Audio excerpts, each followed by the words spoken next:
During my time at Harvard University was when I first visited Palestine. I deepened my learning on settler colonialism and bearing witness to apartheid and occupation as determinants of Palestinian health. Medicine at the University of Ottawa's Faculty of Medicine.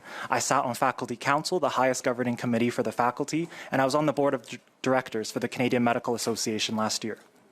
I learned intimately this past year that the boundaries of freedom of expression in Canada have been severely limited as it pertains to speech in support of health and human rights for Palestinians in Palestine. Anti-Palestinian racism is a form of racism and discrimination adjacent to Islamophobia and anti-Arab racism, but also distinct from both. It is a form of racism that seeks to silence, exclude, erase, stereotype, dehumanize Palestinians and their allies. This often results in severe sanctions and disciplinary actions that profoundly impact the lives of Palestinians and their allies, a practice which has been advised against by the Office of the United Nations High Commissioner for Human Rights. This is a freedom of expression issue.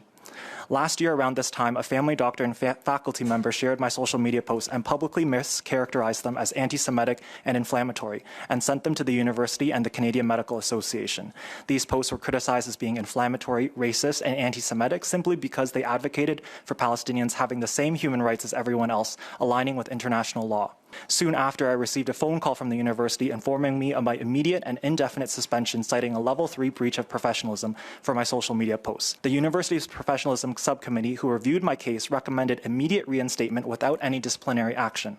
They suggested an apology be issued by the university, which they never gave. I feel deeply harmed by the university in causing emotional and psychological distress and has permanently altered my career path in public health.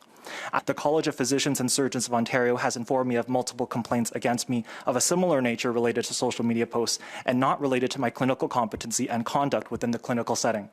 This is taking away time and resources from me, my legal counsel, and ultimately the college itself in managing legitimate cases related to professional competence and conduct.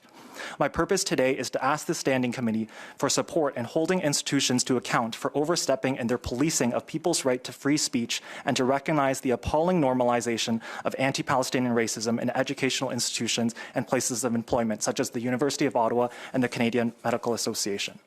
This is a non-partisan issue.